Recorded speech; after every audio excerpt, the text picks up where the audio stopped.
Matapos magtanong ni Irene, hindi naman mapigilan ng lalaki na mag-alala para sa kanya lalo na at napakabata niya.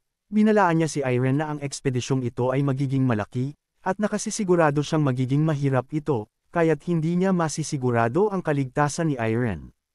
Nagpapasalamat naman si Irene sa pag-aalala sa kanya ng lalaki, at sinabing magiging okay lang siya. Sa sandaling iyon, gustong namang tignan ng lalaki si Irene sa kanyang mga mata nang dahil sa kumpiyansa ni Irene na sabihin ito. Ngunit taliwas sa kanyang inaasahan, kahit na napakabata ni Irene, mayroon siyang nakapatapat na mata. Akala niya isa lamang musmos na bata si Irene ngunit nang tignan niya siya ng mabuti, napagtanto niyang mali siya ng inaakala. Nang makita niya ito, napagpasyahan ng lalaki na sabihin kay Irene kung ano ang kailangan nilang gawin. Sinabi niya sa kanila na magtungo sa kaharian ng Calven, dahil nakarinig siya ng balita na tumatanggap sila ng mga mersenaryo para mas lalo pang paigtingin ang kanilang mga puwersa. Matapos marinig ang gustong malaman ni Irene, agad naman siyang napangiti at nagpasalamat sa lalaki na tumulong sa kanila. Makalipas ang ilang araw, sa wakas sila ay nakarating na sa kaharian ng Calven. At makalipas ang ilang araw nilang paglalakbay kasama si Johnson papunta dito, oras na para siya ay mamaalam sa kanila dahil hanggang dito na lang siya. Habang pinagmamasdan sina Irene at Ilya paalis, dumating sa conclusion si Johnson na sa mundong ito, maraming mga naglalakasang mga tao na hindi alam ng iba. Kaya't napagtanto ni Johnson na isang kamali lamang, maaari itong magsanhi ng iyong katapusan, kaya't sa sandaling ito, ipinapangako niyang magbabago na siya ng buhay.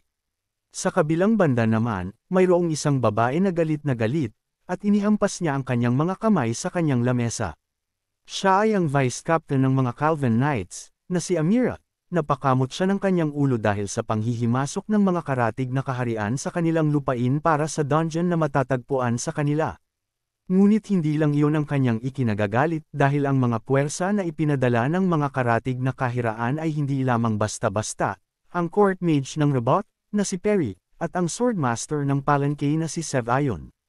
Dagdag pa sa kanilang problema ay ang ipapadala na puwersa ng Holy Kingdom, dahil ito ay walang iba kundi ang mga Black Knights.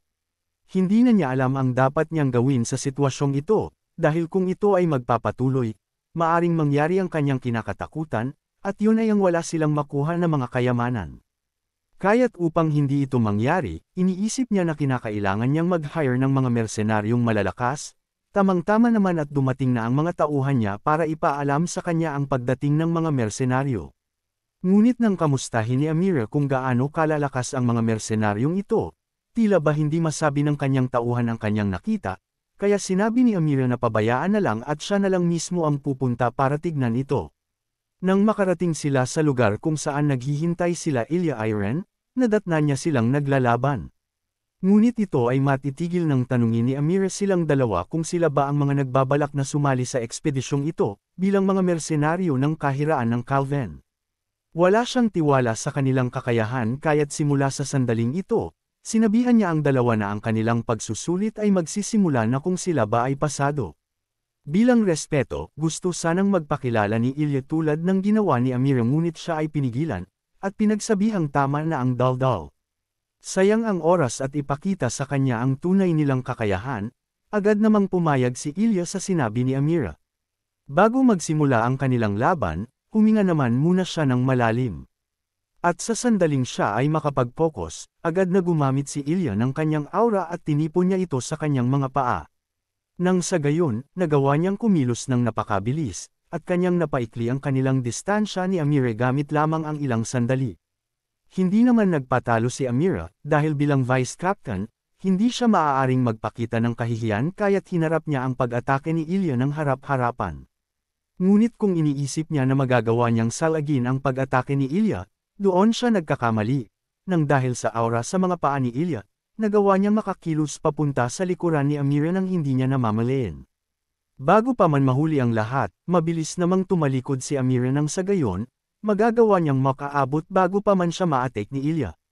Ngunit nang subukan niyang patamaan si Ilya, muli na naman siyang naglaho ng parang bula sa sobrang bilis, kaya nang pumalpak muli si Amira, iniisip na niyang hindi niya mahahabol si Ilya sa taglay niyang bilis.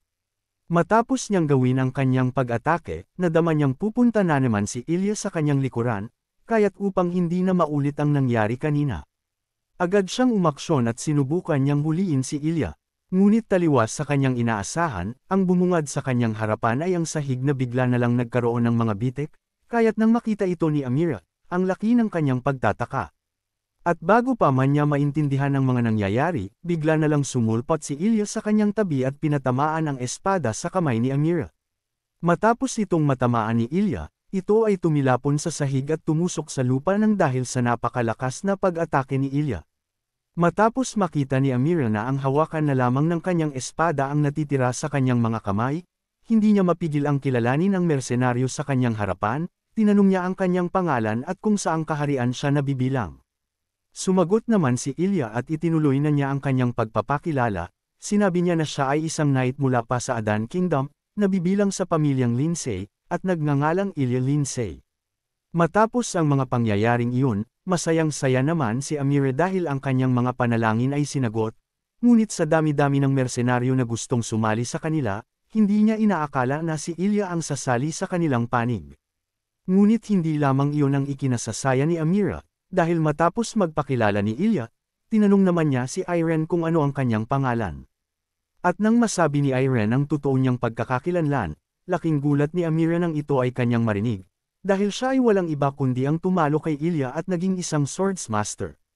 Hindi mapigilan ni Amira ang kanyang tuwa, dahil kung kasama sina Irene at Ilya sa kanilang panig, sigurado siyang tumaas na ang kanilang tiyansa sa ekspedisyong ito at hindi sila matatalo ng ibang mga karatig na kaharian. Gayunpaman, mayroon pa ring pag-alala si Amira sa kanyang isipan, dahil hindi niya inaasahan na makikilahok si Ilya sa ekspedisyong ito. Kaya't ang naisip niyang rason sa pakikilahok ni Ilya ay nang dahil kay Ignet, at kung si Ilya lamang ay nandito nang dahil sa paghihiganti, inaalala ni Amira na maaari itong magsanhi ng hindi magandang pangyayari sa ekspedisyong ito. Gayunpaman, mas nangingibabaw pa rin ang kasiyahan ni Amira, dahil kahit papaano, ang pinakamabigat niyang problema ay naresolba na, kaya't mukhang makakahinga na siya ng maluwag.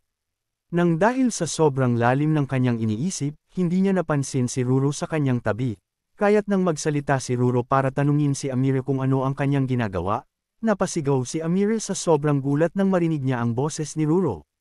Napakaraming katanungan ni Amira sa kanyang isipan, ngunit sa dami-dami ng gusto niyang malaman, tinanong niya si Ruro kung maaari niya ba siyang hawakan. Pumayag naman si Ruro, tila ba nanginginig-nginig pa ang kamay ni Amira nang hawakan niya si Ruro, dahil sa totoo lang, mahilig si Amira sa pusa kaya't nang makakita siya ng nagsasalitang pusa, hindi na niya napigilan pa ang kanyang sarili. Ngayong pinagbigyan siya ni Ruro, bilang kabayaran, gusto namang matuto ni Ruro sa kung ano ang ginagawa ni Amira, ngunit nag-aalinlangan naman si Amira, lalo na at baka mahirapan si Ruro dahil isa lamang isang pusa. Sinabi naman ni Ruro sa kanya na huwag mag-alala, at sa sandaling iyon, ginamit ni Ruro ang kanyang mystic arts para baguhin ang kanyang anyo. Sa sandaling matunghayan ni Amira ang pagbabagong anyo ni Ruro, laking gulat niya kung paano ito nangyari. Ngunit ang mas lalong gamulat sa kanya ay ang kakaibang aura na pumapaligid kay Ruro, hindi man mystic si Amira ngunit, masasabi niya na ang ginawa ni Ruro ay hindi isang ordinaryong mystic arts. Ngayong may kakayahan na si Ruro na gawin ang ituturo ni Amira na libangan, pumayag si Amira na turuan siya basta ba hindi niya ito ipagsasabi sa iba dahil kinakailangan niyang magkaroon ng imahe na malakas na vice captain. Makilapas ang ilang araw, papalapit na ng papalapit ang nakatakdang araw para sa ekspedisyon, ngunit dahil may natitira pang mga araw bago ito magsimula, sinabihan ni Amira sina Irene na mag-relax na muna. At isa pa, bago pa man niya makalimutan, sinabi niya din kila Irene na magkakaroon ng kaunting salo-salo bukas ng gabi kasama ang grupo na kanilang magiging kasama sa ekspedisyong ito, kaya't sinabihan niya sina Irene na siguraduhin nilang dadalo sila. Inanyayahin niya din si Ruro na pumunta sa salo-salong iyon, ngunit gusto niyang humingi ng pabor bago pumunta si Ruro, at yun ay ang dumalo siya ng nasa iba niyang anyo. Sa gabing iyon, tulad ng sinabi ni Amira na maaari nilang gawin ang gusto nila ngayong gabi, at ang naisip ang gawin ni Irene ay mag-meditate. Iniisip niya na ang pangunahin niyang emosyon na kumokontrol sa alab sa kanyang puso ay walang iba kundi ang kanyang competitive spirit. Competitive spirit na maihahalin tulad sa galit na kanyang naramdaman ng dahil sa selos kay Ignet. May pagkakahalin tulad din ito sa ginamit ni Irene para ma-overcome ang will ng lalaki sa kanyang panaginip na si Karen. Gayunpaman, ayaw niyang ito lamang ang tanging bagay na co-control sa alab sa kanyang puso, kaya't upang makaisip ng bagong paraan, inalala ni Irene ang mga nangyari sa nakaraan niyang buhay. Mula sa isang will na nabuo ng dahil sa galit at kalungkutan, papunta sa isang positive will na nakadirekta sa mundo, ito ang sariling daan na binabalak na tahakin ni Irene. Ngunit habang siya ay abala sa pag-meditate, hindi naman niya mapigil ang maabala dahil mayroon siyang nararamdaman sa kanyang paligid. Kaya't upang tumigil na ang taong ito sa pagmamasid sa kanya, tinanong ni Irene kung hanggang kailan niya pinaplano siyang panuurin. Bilib naman ang lalaking nagmamasid kay Irene sa napakatalas niyang pandama, sinubukan niyang itago ang kanyang presensya sa abot ng kanyang makakaya ngunit, nagawa pero ni Irene na mapansin siya, kaya't tinanong ng lalaki si Irene kung siya ba ay isang swordsman o isang mystic nang dahil sa pagiging curious. Nang makasagot si Irene at masabi niyang isa siyang swordsman, mas lalo pang naging curious ang lalaki, lalo na at ngayon niya lamang nakita si Irene. Sinabi naman ni Irene na siya ay isang mersenaryo na nagtratrabaho para sa Calven sa ngayon. Matapos makakalap ng impormasyon, sinabi naman ng lalaking iyon na mauuna na siyang umalis at humihingi siya ng pasensya sa pang-aabala kay Irene. Gayunpaman, hindi peren mawala sa kanyang isipan ang pagkamangha kay Irene, hindi niya inaasahan na magagawa ng batang iyon na maramdaman ang kanyang presensya kahit na siya ay nasa pinakamalalim na meditative state. Nang makabalik siya sa kung saan siya nanunuluyan, mukhang napaka-importanteng tao din ng lalaking ito, dahil base sa kung paano siya batiin ng kanyang mga kasamahan, mukhang mayroon siyang mataas na pwesto. At katulad nga ng inaasahan, isa nga ang lalaking ito sa mga magiging kalahok sa pagsali sa ekspedisyon sa susunod na araw, siya ay ang pinakamahusay na swordsmaster ng Palanque at nagngangalang Sev Ayon. Bago pa man dumating ang araw ng kanilang ekspedisyon, sinabihan naman ni Sev Ayon ang kanyang mga tauhan na mayroon siyang trabaho para sa kanila, at yun ay ang mag-imbestiga sila tungkol sa kasalukuyang grupo ng Calven na makikilahok sa ekspedisyong ito. Nang gabing iyon, walang sinayang na oras ang kanyang mga tauhan, agad silang kumilos para sa paglikom ng impormasyon tungkol sa nakitang batang lalaki ni Sev Ayon. Ilang oras pa lamang ang nakakalipas ngunit sila ay tapos na sa pag-imbestiga, at sa kamay ng kanyang tauhan, nandito na ang impormasyong hinahanap ni Sev Ayon, kaya't laking pasasalamat niya sa kanyang tauhan sa mabilis nitong trabaho. Nang kanyang makuha ang papel na naglalaman ng nakalap nilang impormasyon, agad siyang nagtaka sa unang impormasyon na kanyang nakita. Dahil sa unang pahina pa lamang, kanyang nabasa ang pangalan ni Ilya Lindsay na sumali bilang mersenaryo ng Calven, hindi niya inaasahang makikita niya ang pangalan ni Ilya dito. Iniisip ni Sev Ayon na may isang rason lamang kung bakit nandito ang anak ng Lindsay family at bakit siya sasali sa ekspedisyong ito, at yun ay dahil kay Ignet. Tinawag niyang isip bata si Ilya, dahil kahit na isa na siyang swordsmaster, kumikilos pa rin siya base sa kanyang emosyon, iniisip ni Sev Ayon na mukhang malaki ang epekto ng pagkatalo ni Ilya sa Land of Attestment. Sa sandaling maalala niya ang Land of Attestment, agad na pumasok sa kanyang isipan ang tungkol sa kaklase ni Ilya na tumalo mismo sa kanya sa championship. Dahil base sa kanyang mga narinig, napagpasyahan ng dalawang iyon na maglakbay ng magkasama, kaya't mayroong tiyansa na ang batang lalaki na nakilala ni Sev Ayon ay ang tumalo mismo kay Ilya. Nang mapagkonektado ni Sev Ayon ang lahat-lahat ng impormasyong ito, sigurado siya na tama nga ang kanyang iniisip.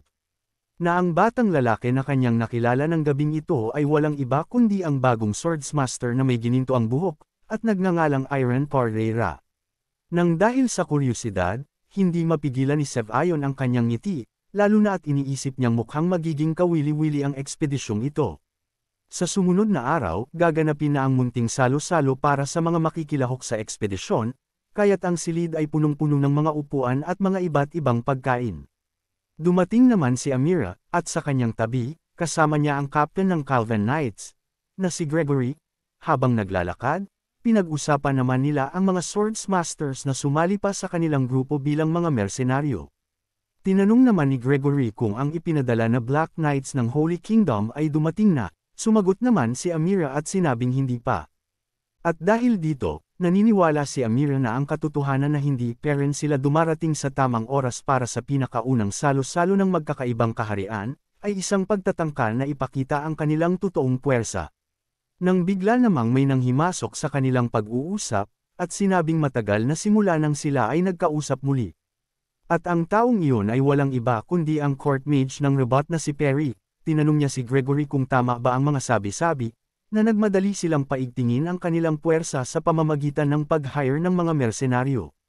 Nagmadali man o hindi, sinabi naman ni Gregory kay Perry na huwag mag-alala, at ang mga mersenaryong iyon ay hindi magiging sagabal sa kanilang ekspedisyon.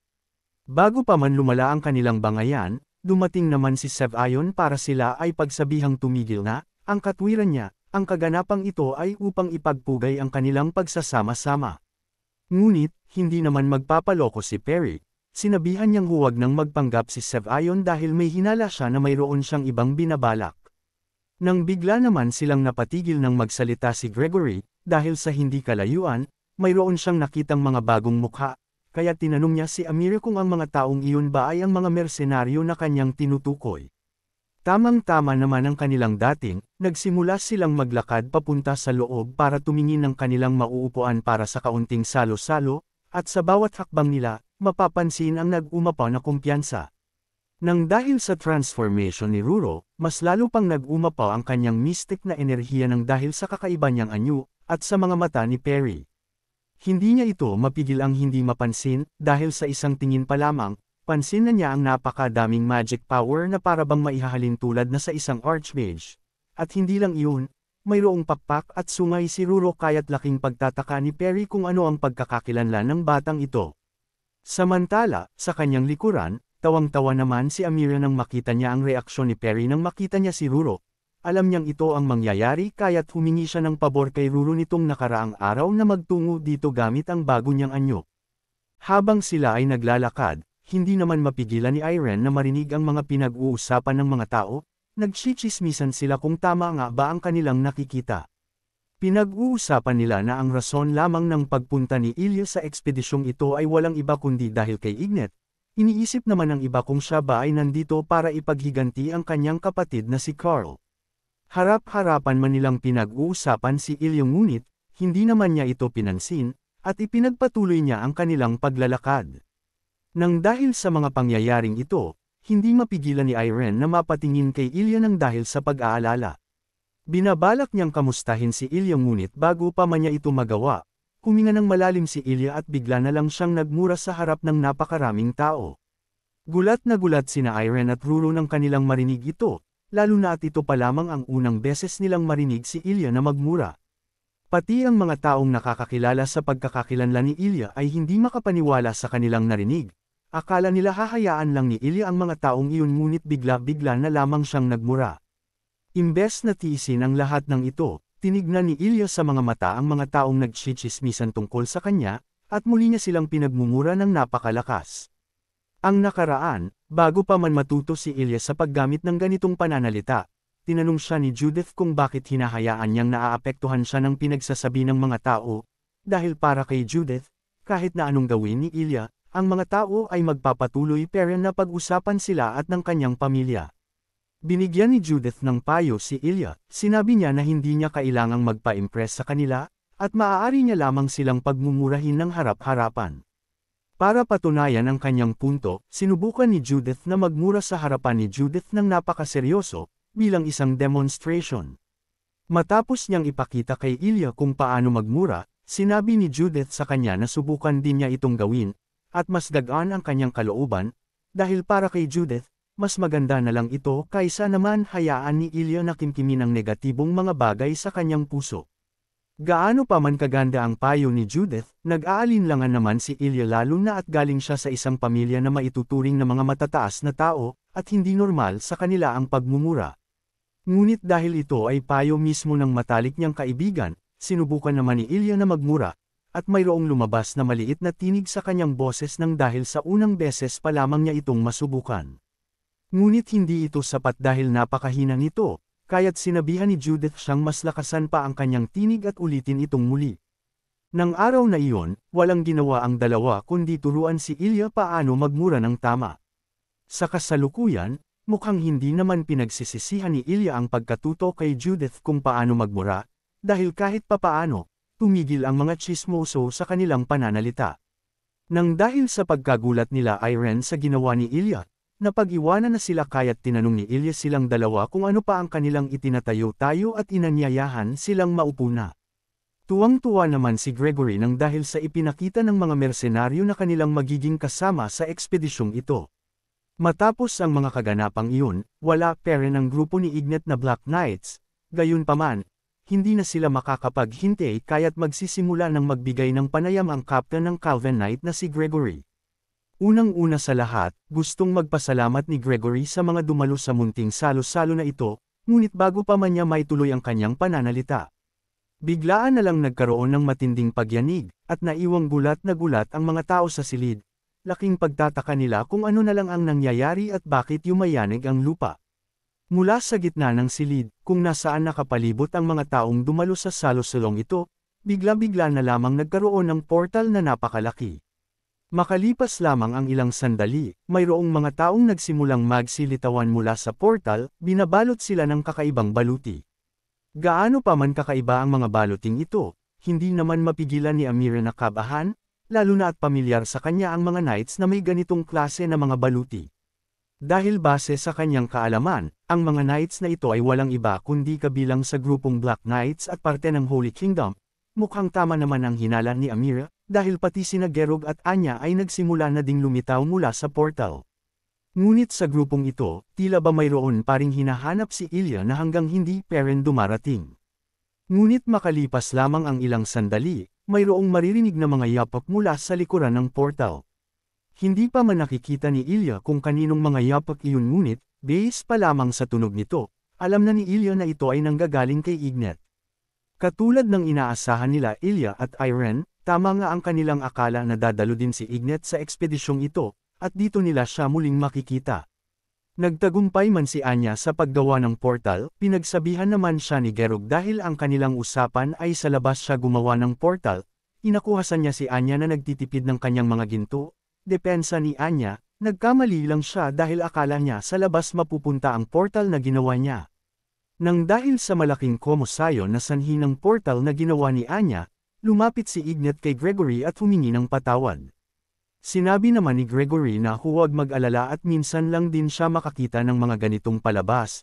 Ngayong okay na ang lahat, ipinaalam naman ni Ignet kay Gregory na kakagaling lamang nila sa huli nilang misyon, kaya't ang kanyang mga kasama ay pagod. Kaya naman kung hindi nila mamasamain, tinanong ni Ignet kung maaari na ba silang mauna sa kanilang tutuluyan upang sila ay makapagpahinga. Binabalak ng bigyan sila ng pahintulot na mauna ng magpahinga, nang biglang mayroon siyang nakita na nakakuha ng kanyang atensyon. Bago pa man niya marinig ang sagot ni Gregory, sinabi ni Ignet na pahintulutan siya ng ilang sandali at may kailangan siyang puntahan. Sa sandaling marinig ito ni Amira, agad siyang kinabahan. Ang unang pumasok sa kanyang isip ay baka puntahan ni Ignet si Ilya na maaaring magsanhi ng gulo. Ngunit ang kanyang pag-aalala ay biglang nahinto nang makita niya kung saan pumunta si Ignet. Pati si Sevayon at Perry ay hindi makapaniwala sa kanilang nakikita, ngunit ito ay napakalayo sa kanilang inaasahan. Bukod sa kanilang lahat, ang taong pinaka hindi makapaniwala sa nangyayari ay si Ilya, dahil ang taong nilapitan ni Ignet ay walang iba kundi ang kanyang katabi. At ang taong iyon ay walang iba kundi si Irene. At sinabi ni Ignet kay Irene na ang laki ng kanyang pagbabago simula ng huli nilang pagkikita. Salamat sa panunood ng video. Kung nagustuhan mong manood ng mga Tagalog manhwa recap, huwag kalimutan mag-like, share and subscribe para sa susunod pang mga video.